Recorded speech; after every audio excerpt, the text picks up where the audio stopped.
దైవజనమా, నేను చదువుకునే చోట పాలిటెక్నిక్ సెకండ్ ఇయర్లో ఫస్ట్ ఇయర్లో మేము ఉన్నప్పుడు విపరీతమైన ర్యాగింగ్ జరిగేది. ర్యాగింగ్ ఈ ఇంజనీరింగ్ ఫీల్డ్లో కానీ మెడికల్ ఫీల్డ్లో కానీ ఎందుకో ర్యాగింగ్ బాగా ఎక్కువ. అది కూడా ఎంత భయంకరంగా ఉంటుందంటే, అమ్మాయి వెళ్తూ ఉంటే ఆ అమ్మాయి పేరేంటో కనుక్కొనరా, అంతవరకు పర్వాలా. ఆ తర్వాత కొన్ని దరిద్రపు మాటలు చెప్తారు. ఒకవేళ ఇక్కడ వెళ్ళకపోతే వాడు ఇక్కడ చేసే హింస వేరు. ఒకవేళ అక్కడికి వెళ్ళామో పొరపాటున ఆ మాట అంటే ఇక చెప్పే గతి. అట్లాంటి పరిస్థితి, భయంకరమైన ర్యాగింగ్ ఉండేది. మేము చదువుకునే రోజుల్లో ఇద్దరు వ్యక్తులు జాలీగా తిరుగుతూ ఉండేవాళ్ళు. పాలిటెక్నిక్ సెకండ్ ఇయర్ నుంచే స్మోకింగ్ డ్రింకింగ్ వాళ్ళకు ఉండేది. ఏమనేవాళ్ళు తెలుసా? లైఫ్ ఎంజాయ్ చేయాలరా, యవన వయసు ఐస్ క్రీమ్ లాంటిది. ఎందుకు ఐస్ క్రీమ్ లాంటిది అంటే కరిగిపోతుంటుంది, ఉన్నప్పుడే దాన్ని అనుభవించాలరా.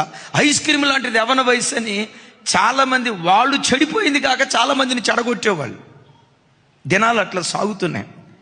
మేమందరం చక్కగా చదువుకొని కంప్లీట్ చేసుకొని హైదరాబాద్ వచ్చి నేను ఒక కంపెనీలో జాయిన్ అయ్యాను. ఆ కంపెనీలో జాయిన్ అయ్యి సంవత్సరం పాటు ఉద్యోగం చేసిన తర్వాత నేను డ్యూటీకి వెళ్తున్నప్పుడు గేట్ దగ్గర ఒక ఆయన నిలవబడి ఉన్నాడు.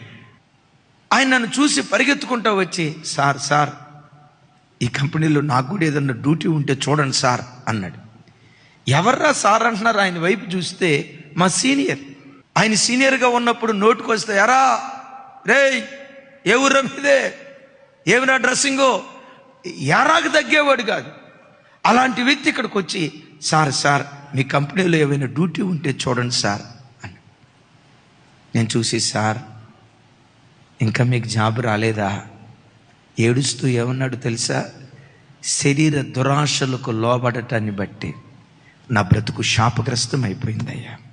అందరూ 3 సంవత్సరాలు పాలిటెక్నిక్ కంప్లీట్ చేస్తారైతే నాకు 5.5 సంవత్సరాలు పట్టిందయ్యా.